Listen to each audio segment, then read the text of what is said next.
Okay, I've got my Crosley washing machine here, and I've got it running on a normal load, and we're about through the rinse cycle. Then it's going to go on a spin cycle.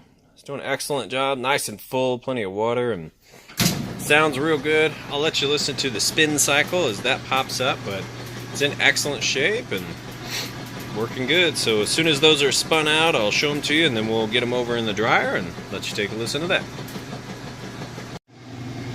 And here we are back at the full-blown spin cycle. Sounds great. It's not wobbly. No weird noises or anything. Spinning nice and super fast. You can see that lid switch works. Mostly jeans in there. It's going to get back up to speed, and